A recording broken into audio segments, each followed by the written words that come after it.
So why do the rich just keep getting richer, the poor get poorer, and the middle class feels like they're constantly drowning in endless debt? I mean, we've all heard the standard advice, right? Go to school, get a solid degree, land a safe job, and work hard, because hard work is the ultimate key to success. But let's just pause and really think about that for a second. If physical hard work alone was the golden ticket to wealth, the factory worker pulling 12-hour shifts would be a billionaire.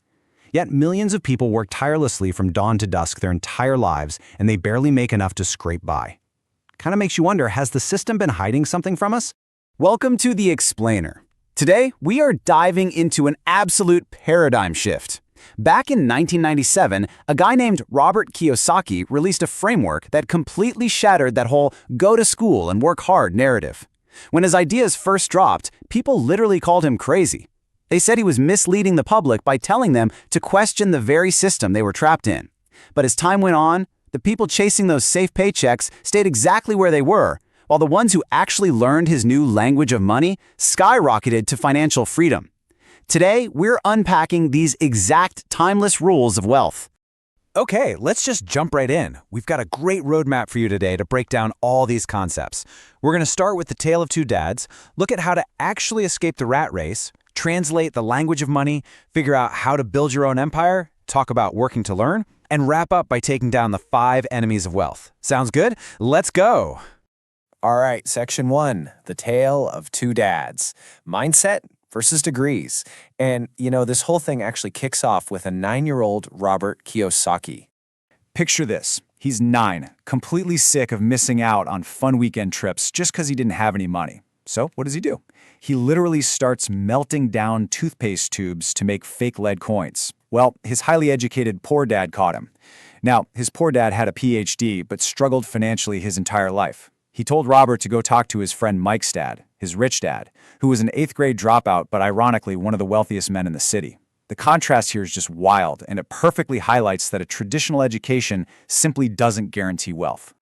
Moving right along to section 2, escaping the rat race, the trap of the 9 to 5. To teach the boys a real-world lesson, Rich Dad actually put them to work in his store for total pennies. After weeks of grueling work, Robert was so frustrated he wanted to quit. But Rich Dad pointed out he was already feeling the trap that millions of adults face every single day. I mean, think about this monthly cycle. People get degrees to get a job, and at first they just need the cash. But soon, the money completely controls them. The first of the month hits, and boom, you get that salary shot. It's honestly like a drug. You feel rich. By the 5th, you're paying EMIs on a car you bought just to look successful. By the 15th, you're swiping credit cards for expensive phones and branded clothes. And by the 30th, you're flat broke, waiting for the next hit. You work the hardest, but someone else, the bank, the government, the massive corporations, reaps all the reward. Which brings us to section 3, the language of money. Assets versus liabilities. You see, financial education isn't something they teach you in school. It's learned at home. So we really need to learn its vocabulary. Rich Dad told the kids, look, if you want out of the trap, you need absolute crystal clarity on just 2 words. An asset is simply something that puts money in your pocket, whether you're actively working or fast asleep. A liability, that takes money out of your pocket. It is honestly that simple, yet it is constantly confused. And you can totally see this confusion in how people spend their paychecks. When the middle class gets some extra cash, what do? They buy liabilities that they think are assets. A brand new car that drops massive value the second the tires hit the street. The newest iPhone. A crazy lavish one-day wedding that takes them literal years to pay off. The rich, on the other hand, buy assets first. Stocks, rental properties, business equipment. Here's the secret though. The rich do buy luxurious things, but, and this is key, they buy them last. They use the passive income generated purely from their assets to fund their luxuries, while everyone else buys luxuries first and suffers the financial stress for a lifetime. All right, section 4. Building your own empire. Don't just work for others. Now, doing this requires a massive shift in how you think about what you actually do for a living. When you ask someone what they do, they usually say, oh, I'm a banker, or I'm a doctor. But wait, they don't own the bank or the hospital. You have to start focusing on your own business. Now, don't get me wrong, this doesn't mean you march in and quit your job tomorrow. Your day job is the tool you use to fund your escape.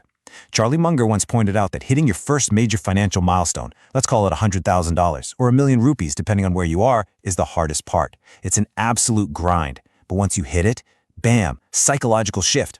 When you only have $100, your brain just looks for ways to spend it. But when you hit a substantial net worth, your brain shifts into this entirely new mode. You start seeing pathways for that money to work for you, compounding itself without you lifting a finger.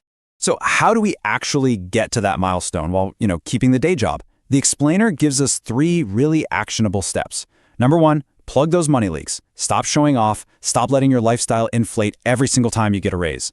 2, take just a little bit of time daily to learn a new skill. Commit like 6 to 12 months to it. And 3, take whatever you earn from that new skill and reinvest it straight into building your own assets. Build something that you control. Let's shift gears to Section 5, working to learn. Talent isn't enough. We're all conditioned to work for a paycheck, right? But the wealthy don't just work for immediate cash. They work to learn. Because in the real world, just having a ton of talent simply isn't enough. There's this wild anecdote in the source material about a journalist. She had a master's degree in English literature, fantastic writer, and her dream was to be a best-selling author, just like Robert. So Robert gave her some free advice. Go take a sales training course. Well, she was furious. Her ego completely flared up.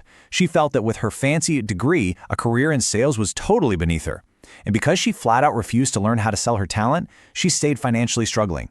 Literally millions of highly educated, brilliant people are broke just because they don't know how to capitalize on the skills they already have. So what skills do the wealthy actually focus on to build their foundations? We're talking sales, leadership, networking, investing. But honestly, the biggest one, they play to win. Like 90% of people play it safe just to avoid failing. They want that comfortable job with decent benefits just to avoid the risk. But Robert took jobs in construction, sales, and accounting specifically to learn the inner workings of those industries, often quitting as soon as he learned enough, which drove his poor dad absolutely crazy, by the way. Failing, learning, and applying, that is the actual formula for long-term wealth. And that takes us to our final part. Section 6, 5 enemies of wealth. What's holding you back? Now, let's get a little personal here.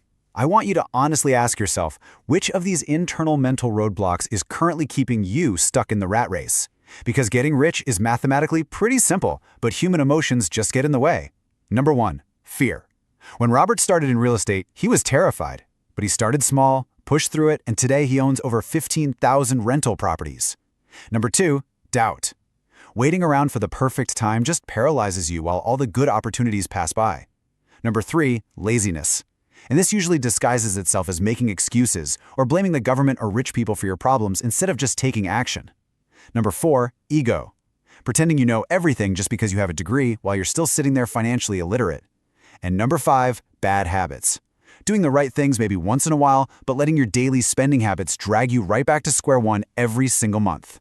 So how do we actually beat these enemies? Well, to borrow from Nike, just do it. Seriously. A lot of us fall into the trap of thinking that reading business books or watching explainers like this means we're doing something. It's not.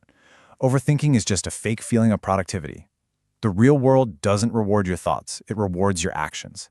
Every massive empire, every incredibly wealthy individual started at the very bottom. They started with small, everyday actions, they failed, they learned, and they kept going. You do not need some perfect master plan, you don't need massive startup capital, and you sure don't need all the experience in the world to begin. You've got your time, you've got your mind, and you have whatever cash is in your pocket right now. The matrix is fully visible to you now. The choice between staying comfortable in the rat race or stepping out to build your assets is 100% yours. So I'll leave you with this one question. Your time, your mind, your money. What will you build today?